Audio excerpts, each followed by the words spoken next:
Hello everyone, कैसे आप सब। आई होप आप सब बहुत अच्छे होंगे। मैं श्रुति गुप्ता मोस्ट वेलकम करती हूँ आपका आपके अपने channel hello studies. And again आज आपके सामने मोस्ट इंपॉर्टेंट लेक्चर वीडियो जो हमारा चल रहा था, प्रॉब्लम सेट 7। ठीक है, क्वेश्चन नंबर 1 के 10 सब क्वेश्चन थे, ऑलरेडी हमने क्लियर करवा दिए। क्वेश्चन नंबर 2 से विदाउट लेट स्टार्ट करते हैं। ओके, तो क्वेश्चन देखिए क्या लिखा है। The mean salary of 20 workers is ₹10,250।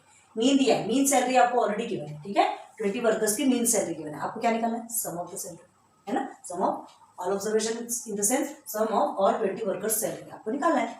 Okay, if the salary of office superintendent is added, फिर वो जो सैलरी निकलेगी, ये जो मीन है ना, उसमें अगर ऑफिस सुपरिटेंडेंट की सैलरी को जोड़ा जाए तो the mean will be increases by 750। तो मीन कितना बढ़ जाएगा?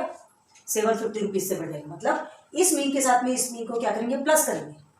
ठीक है, ये मीन के साथ ये मीन प्लस किया जाएगा, तब वो क्या हो जाएगा? मीन बढ़ जाएगा। सुपरिटेंडेंट का की जो सैलरी है वो भी ऐड की जाएगी ना, तो कितने उसकी मीन कितनी बढ़ेगी?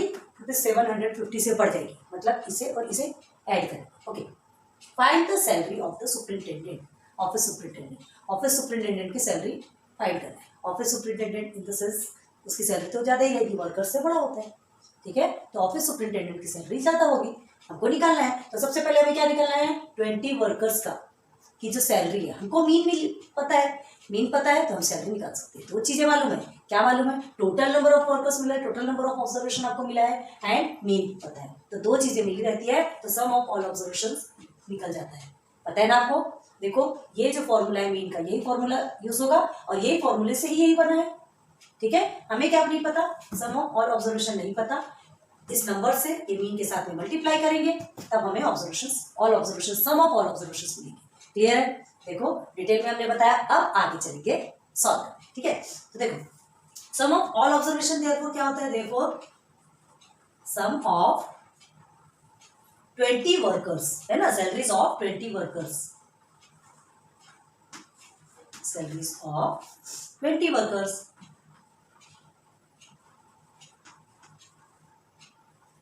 इज इक्वल टू मीन कितना है 20 वर्कर्स का?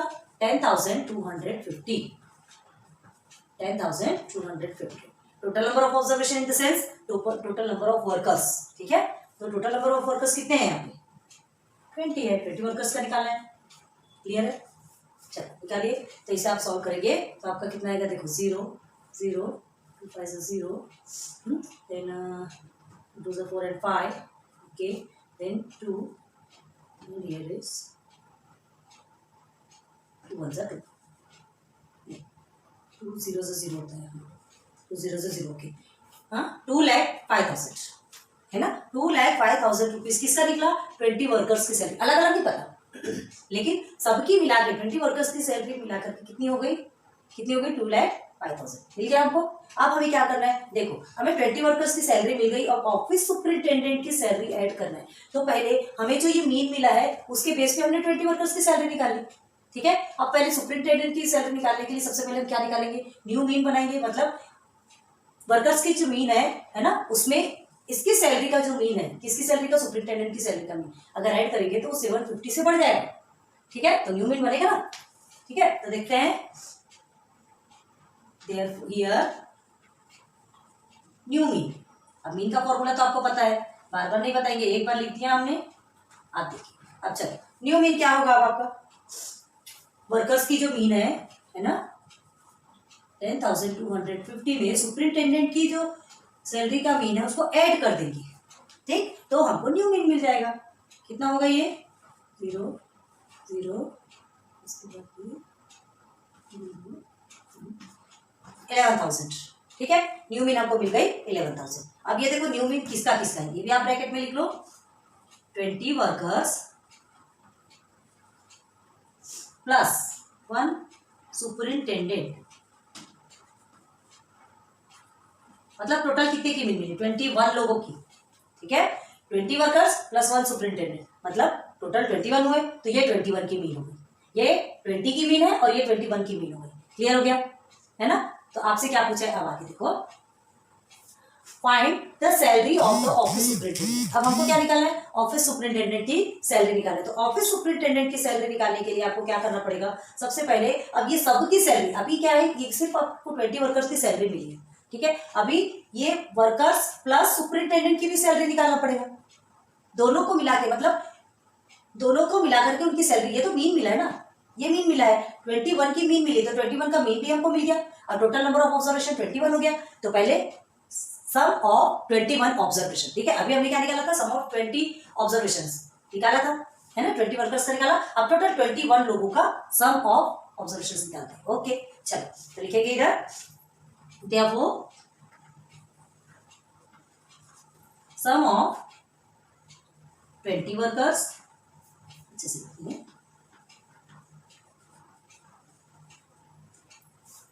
प्लस 1 सुपरिटेंडेंट,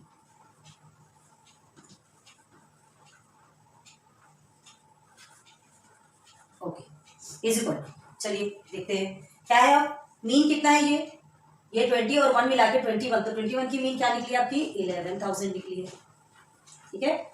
ध्यान दो यहाँ पे फॉर्मूला पे, ये मीन, और अब टोटल नंबर ऑफ ऑब्जर्वेशन कितना है आपका, अभी का 21, ठीक है, 21, सॉरी मल्टीप्लिकेशन है 21, तो इसे आप सॉल्व करेंगे तो आपका आंसर कितना आता है, 0 0 0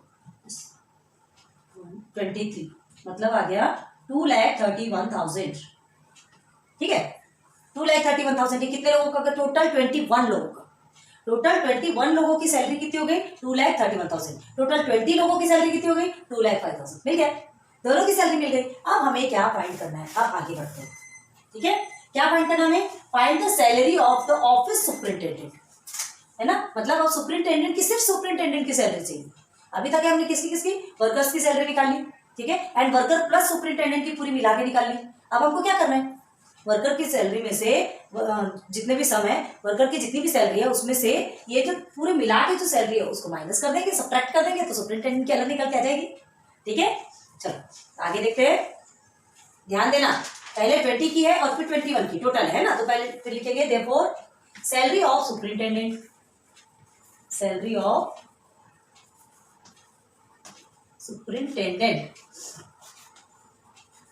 ओके, तो क्या होगा, इज इक्वल टू क्या लिखेंगे आप, salary of 20 workers, salary of 20 workers minus salary of 21, है ना, 21 वर्कर्स, या वर्कर्स जिसमें कि आप सुपरिटेंडेंट को भी जोड़ते हैं, है ना, 20 वर्कर्स प्लस सुपरिटेंडेंट, 1 सुपरिटेंडेंट। ये सुपरिटेंडेंट का अलग ही रखना, पूरा 21 मत लिख देना, क्योंकि वर्कर्स अलग है, सुपरिटेंडेंट अलग है, ठीक है। तो ये सबका मिला करके है, तो plus 1 superintendent, okay, salary of 20 workers plus 1 superintendent minus, यहां करते हैं माइनस, अब क्या होगा, 20 वर्कर्स की सैलरी अलग कर देंगे, minus salary of 20 workers.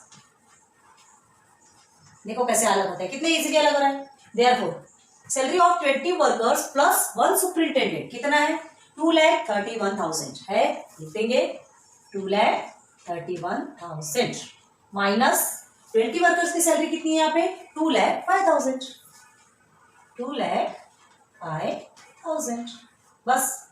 Therefore अब आप दोनों को माइनस कीजिए, ठीक है, तो दोनों को माइनस करेंगे तो आपका कितना आता है, 0 0 0, तो हमने लिख दिया 0 0 0, ओके, ठीक है। अब इधर से इधर 6 बचेगा, फिर इधर 1 कैरी, इधर 2, ये 2 2 कट गया, 26,000, ठीक, 26,000। तो क्या होगा आपका, 26,000 किसमें है, रुपीज में है ना, तो देयरफॉर रुपीज 26,000, आंसर क्या लिखोगे, द सैलरी ऑफ ऑफिस, लिखा है ना, देखो, find the salary of the office superintendent, ठीक है, ऑफिस सुपरिटेंडेंट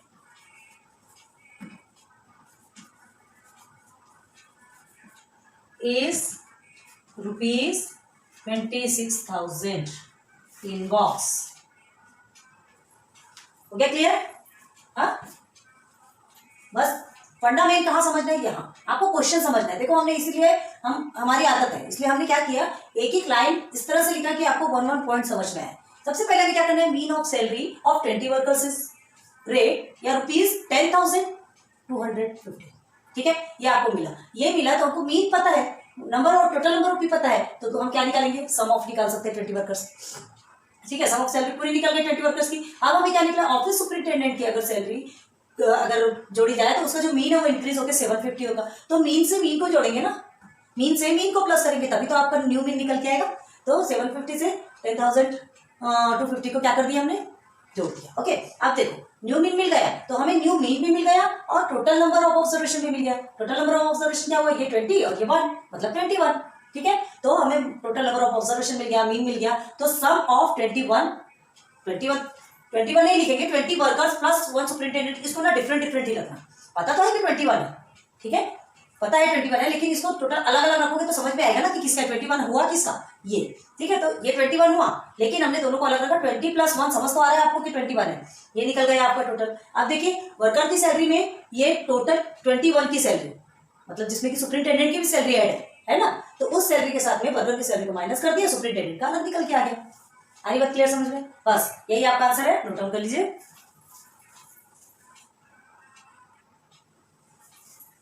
क्वेश्चन नंबर 3 में आइए, this is your question number 3। The mean of 9 numbers is 77। First line से देखिए, मीन ऑफ 9 नंबर्स इज 77, मतलब 9 नंबर्स आपको गिवन है, टोटल नंबर ऑफ ऑब्जर्वेशन कितना है, 9। देखो वर्ड में दिया है, कंफ्यूज करने के लिए ऐसा दिया जाता है, चाहता तो वो डायरेक्ट आपको ऐसा 9 देता था तो क्या आपको कंफ्यूजन नहीं होता था। ठीक है, तो हमें कंफ्यूज नहीं होना है, लेने तो कितनी आप परीक्षा लेते, कितना टेस्ट लेते, लो बोलना, हमको समझ में आ रहा है ना।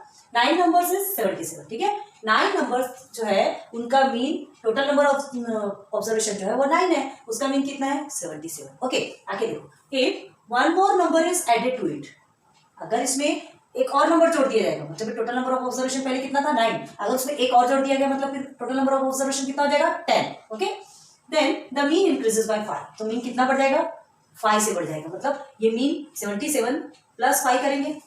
अभी कुछ याद आ रहा है इसको देख के, सेम पहले का क्वेश्चन, अभी जो क्वेश्चन हमने कराया था आपको वर्कर्स एंड सुपरिटेंडेंट का, टोटल सेम क्वेश्चन, टोटल देखो उसमें भी हमने क्या किया था, पहले ये 9 ऑब्जर्वेशन का मीन लेकर के हमने सम ऑफ ऑल ऑब्जर्वेशन से सम ऑफ ऑल वर्कर्स की सैलरी निकाली थी। ठीक है, एंड उसके बाद क्या किया था, ये मीन से मीन को प्लस किया था, सुपरिटेंडेंट का जो मीन था जो 750 से बढ़ रहा था, है ना, उसमें वर्कर के मीन को प्लस किया था। एकदम सेम क्वेश्चन है, बस उसे ही उठाइए और बस जो वैल्यूज है ना वो चेंज करके सब्स्टिट्यूट कर दीजिए।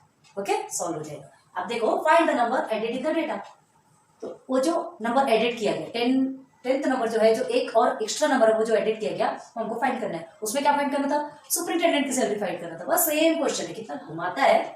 देखो ये जो मीन है उसका फॉर्मूला आपको मालूम है, और इसी मीन से आपका ये बनेगा, हम बार बार बता रहे हैं, चाहे तो हमें ये लिखने की जरूरत नहीं है, क्योंकि हमने इसे कई बार 10 से 11 बार तो हमने शायद आपको ये रिपीट कर दिया है ना, फिर भी हमें ऐसा लगता है कि आपको बता दें। लेकिन हाँ, याद रखो कि आप जब भी कभी सॉल्व करेंगे तो आपको पहले ये लिखना ही है, पहले ये लिखना है, और फिर उसके बाद आपको बता दें कि ये आया कहाँ से, ये तो समझ में आया ना, ये हमारा इसी से आया, इस मीन के फॉर्मूले से ही आया।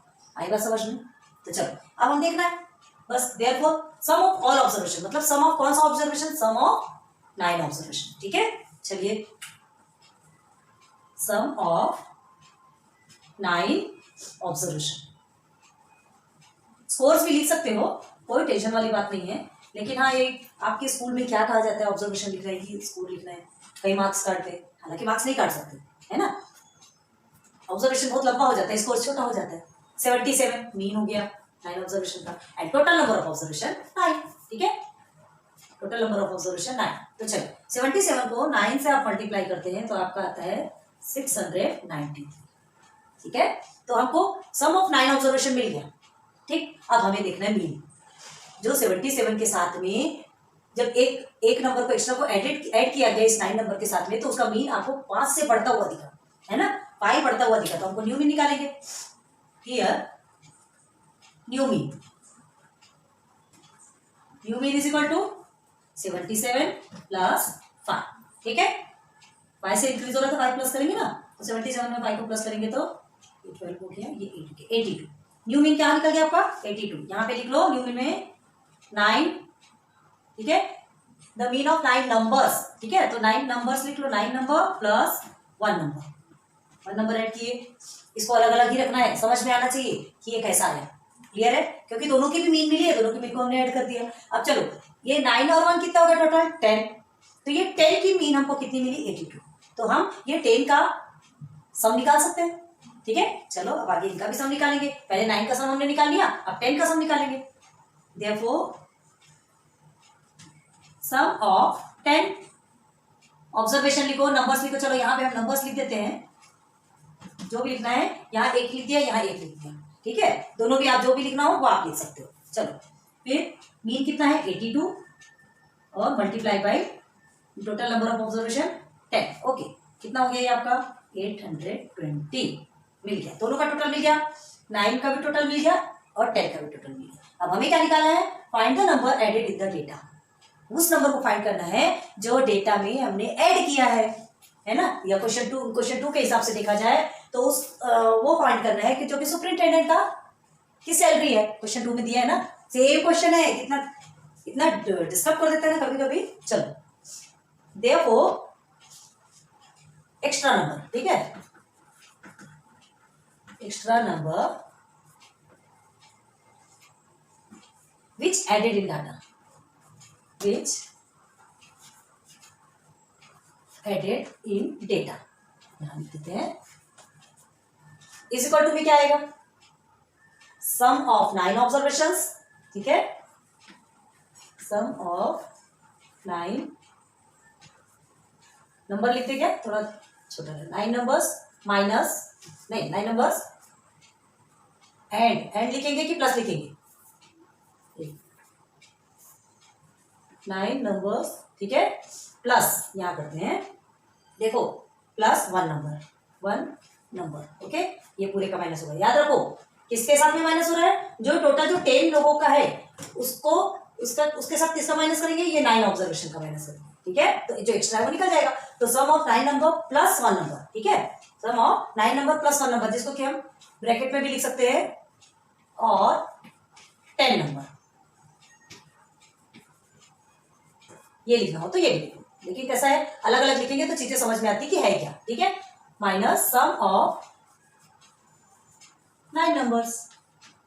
चलो सम ऑफ 9 प्लस 1 का क्या है 820, देखो 20 एंड सम ऑफ 9 नंबर्स का है 693। देख लो पहले यहां तक अच्छे से देख लो, समझ में आ रहा क्या। टोटल सुपरिंटेंडेंट वाला है, आप अभी सॉल्व करते जाएंगे तो आपको इतना इजी लगेगा कि बस उसी के हमने क्या कहा, उसमें से जो नंबर्स है बस उसको ही हटा देना है और ये सारे नंबर्स उसमें ऐड कर देना है।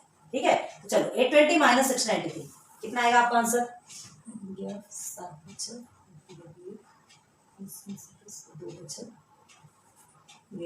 127।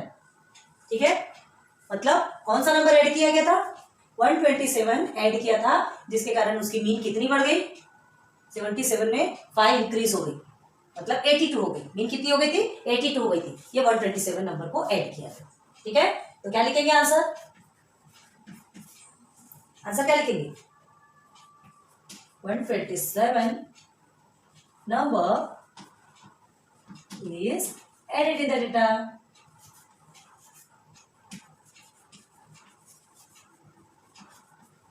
क्लियर है, समझ आ गया ना, ज्यादा कुछ भी नहीं है, हार्ड नहीं है। हमने क्या कहा, सारे क्वेश्चन थोड़े सिमिलर है, थोड़ा बहुत ही अलग है। किसी किसी में तो ऐसा है कि क्वेश्चन वही है, सिर्फ आपको वैल्यूज चेंज कर दी गई है, तो उसके कारण थोड़ा सा आपका माइंड डाइवर्ट होने लगता है। आपको डरने वाली या घबराने वाली को बिल्कुल भी पैनिक नहीं होना है आपको।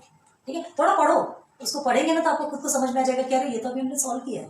ठीक है, ओके, नोट डाउन कर लो।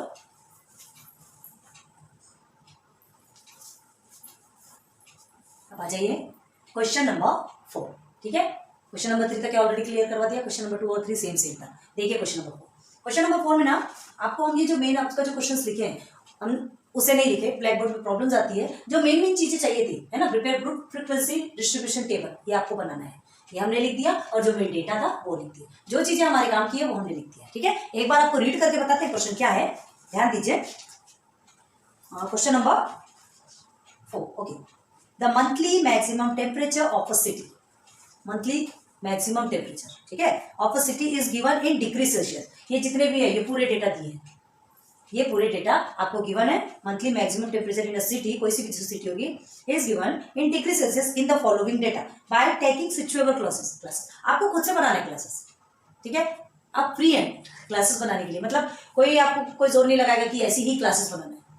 किसी किसी में आपको दिया जाता है, जो क्लासेस आपको गिवन रहेगी आपको वही बनाना पड़ेगा। इंक्लूसिव और एक्सक्लूसिव अगर गिवन रहता है वो बनाते हैं, और आप इसमें फ्री हैं, चाहे आप इंक्लूसिव क्लासेस बनाइए चाहे एक्सक्लूसिव बनाइए। Okay, now prepare the group two frequency distribution table.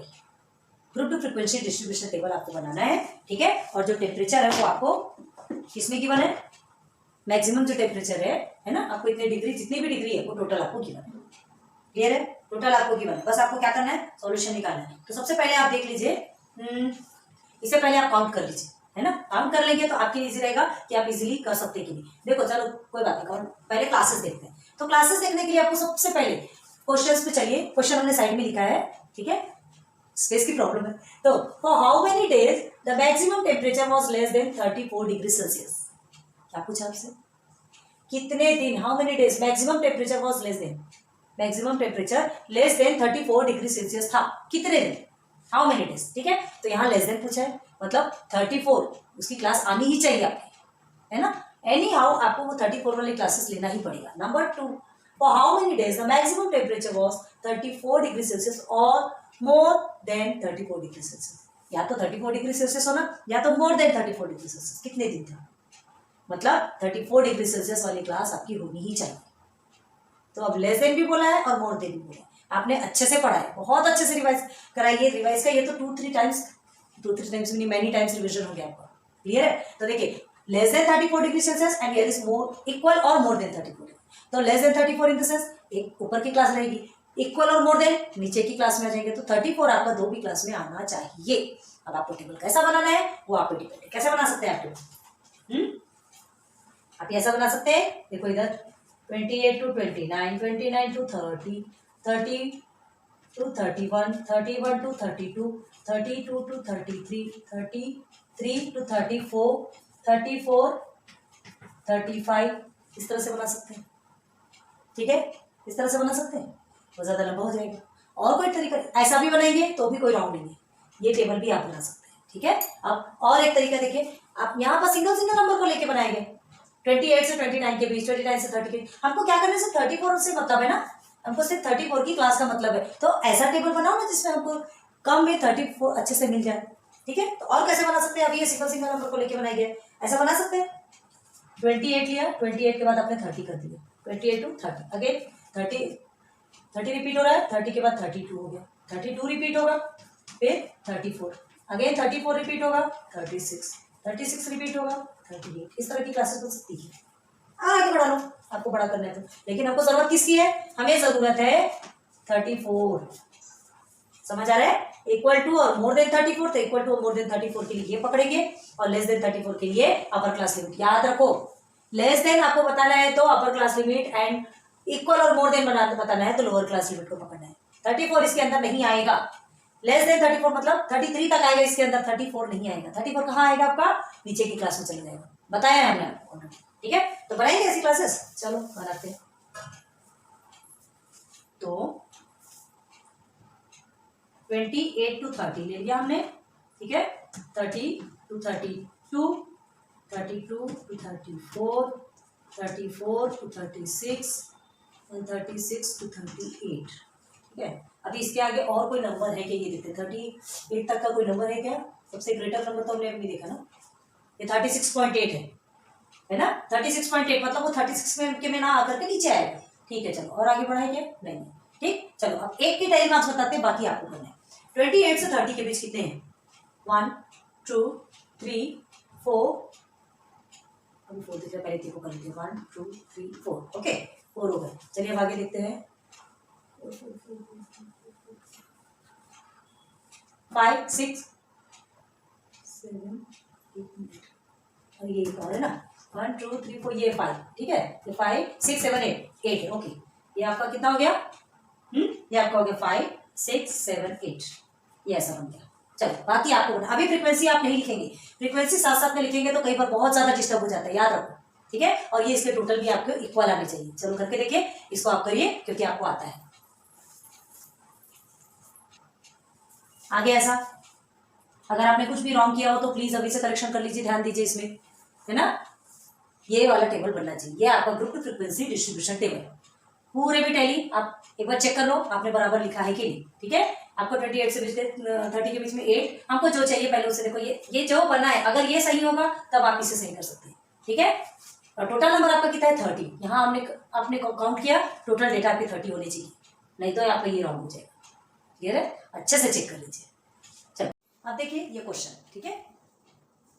आप देखेंगे ये क्वेश्चन क्या है यहाँ पर। First question, for how many days the maximum temperature was less than 34 degree Celsius. Less than type के लिए हमको अपर क्लास लिमिट देखना पड़ता है। ये है आपका अपर क्लास लिमिट, ये सब अपर क्लास लिमिट है, ये पूरे लोअर क्लास लिमिट है। लोअर क्लास लिमिट कब देखते हैं, जब इक्वल टू और मोर देन टाइप क्वेश्चन आते हैं। देखो तो अभी आपको क्या दिया है, लेस देन 34 डिग्री सेल्सियस, तो लेस देन 34 क्या होगा, ये पूरे भी होंगे ऊपर के, ये जितने भी है वो पूरे लेस देन है ना, ये 34 से कम, तो ये 8 भी तो 34 से कम है, ठीक है, क्योंकि 34 इसमें नहीं आता, 34 नीचे जाता है, याद रखना 34 नीचे वाले क्लास में चला जाएगा, 33 तक आंसर आएगा, तो लेस देन ये तीनों भी हो गए। चलो तो तीनों को क्या कर देंगे, is equal to 8 plus 8 plus 8, ठीक है।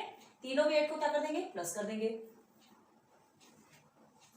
बहुत अच्छे से लिखा है, ओके, ठीक है, प्लस करिए, 8 3 24, निकल के आ गया 24 डेज।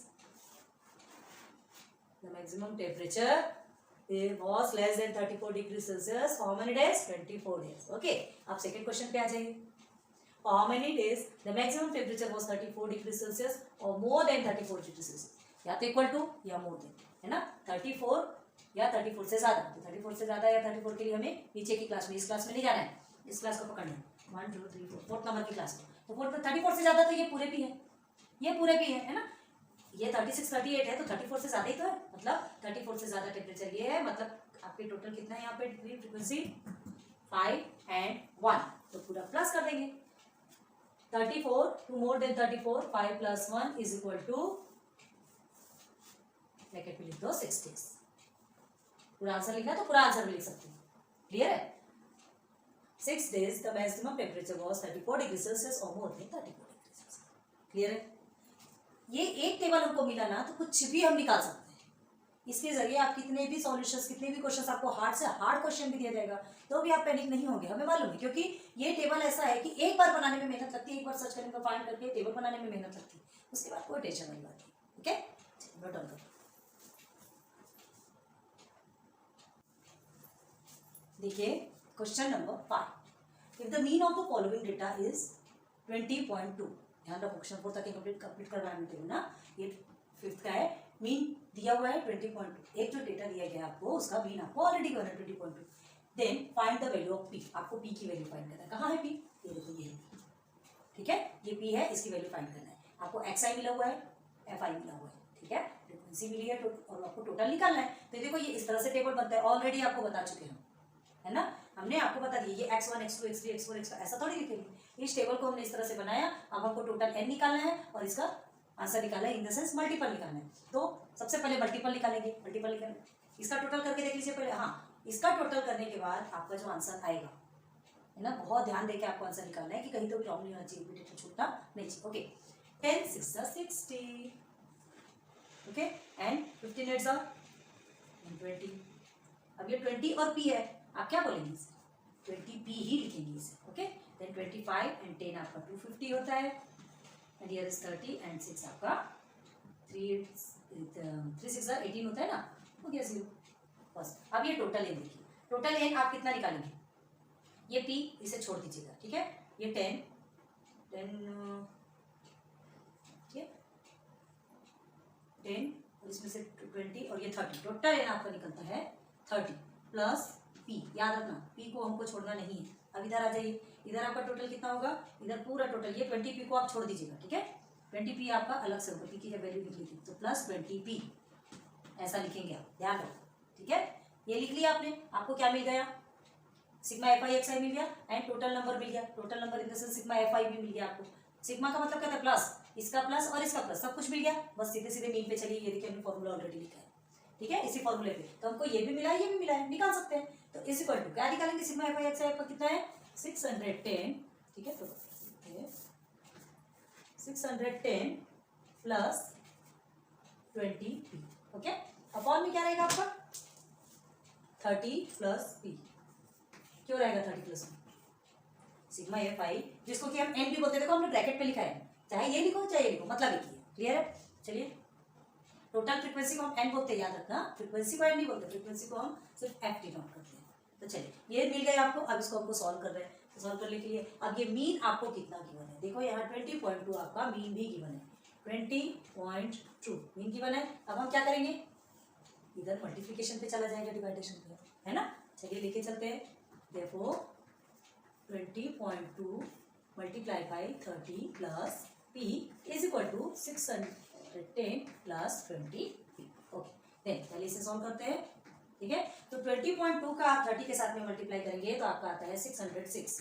आप सॉल्व करके देखिए। ठीक है, इसे लिखेंगे तो कैसे लिखेंगे, 20.2p बस, क्योंकि इसको और मल्टीप्लाई करने का और कोई तरीका तो है नहीं। ठीक है, अब 610 इसे एज इट इज लिख दीजिए फिलहाल। अब हमें क्या करना है, बस अब इसके बाद आपको सब कुछ मालूम है, आप कुछ भी हमको बताने की जरूरत नहीं, लेकिन फिर भी हम करवाते हैं। जो वेरिएबल्स है वो एक साथ जाते हैं, जो नंबर्स है वो एक साथ जाते हैं, होता है ना, तभी तो वेरिएबल्स की वैल्यू मिलती है। ठीक है, यहाँ पर सिर्फ हम वेरिएबल की वैल्यू निकाल रहे हैं, बाकी कुछ नहीं कर रहे। ये टेबल हमारा खत्म हो गया, ये टेबल हमारा खत्म हो गया। आपने साइमल्टेनियस इक्वेशन में वेरिएबल्स वैल्यू निकालना सीखा था, बस ये आपको ये वेरिएबल ही निकालना है। ठीक है, पी की वैल्यू आपको फाइंड करना है। तो चलिए क्या करेंगे, 606 आपको उधर चला जाएगा और 20p को आप इधर ले लीजिए। 20.2p प्लस में है तो माइनस में आ जाएगा 20p। ओके, एंड 610, अब ये देखिए ये भी प्लस में है तो इधर आके माइनस में हो जाएगा। अब 20.2p और 20p, 20.2 और 20 दोनों को आप क्या करेंगे, माइनस करेंगे तो आपका आएगा 0.2 और p तो एज इट इज रहेगा। ओके, अब 610 एंड 606 को आप माइनस करेंगे तो याद कितना है, 6 7 8 9 10, 4 ही तो बचा ना। ठीक है, therefore p is equal to, अब देखिए 0.2 यहाँ पे क्या है, किसमें है, मल्टीप्लिकेशन पे, उधर जाके डिवाइडेशन। देखिए p की वैल्यू निकल रही है तो क्या होगा 4/0.2। अब इसे कैसे सॉल्व करेंगे, इजी, कैसे सॉल्व करेंगे, हमको सबसे पहले डेसिमल हटाना है। डेसिमल हटाने के लिए हमको क्या करना पड़ेगा, 10 से अगर मल्टीप्लाई करते तो डेसिमल हट जाएगा, बट डिनोमिनेटर को आप करते हैं, है ना, अगर डिनोमिनेटर को आप 10 से मल्टीप्लाई करेंगे तो न्यूमरेटर को भी करना पड़ेगा। ठीक है, इक्वल रेशियो याद है ना, तो मल्टीप्लाई 10/10 इज इक्वल टू कितना हो जाएगा आपका, कितना हो जाएगा, करेंगे तो कितना आएगा आपका आंसर, 2 आएगा ना, 2 बस, इज इक्वल टू कितना आएगा, 2 1 2 2 2 4 and 0 20। Okay, therefore p is equal to 20 आ गया। हमारी p की वैल्यू क्या आ गई, 20 मिल गया। हमको जो चाहिए था वो हमें मिल गया, हमने फाइंड कर लिया। आपको क्वेश्चन ही दिया है ना, find the value of p, तो क्या लिखेंगे, therefore the value of p is equal to 20 या p इज 20, जो भी लिखो। ओके, सॉल्व कितना इजी है ना, ये तो आपको ऑलरेडी आता था, साइमल्टेनियस इक्वेशन हमने सॉल्व किया, वेरिएबल्स हम पूरा फाइंड कर चुके, बहुत सारी चीजें कर चुके, और ये टेबल भी हमको आ गया था।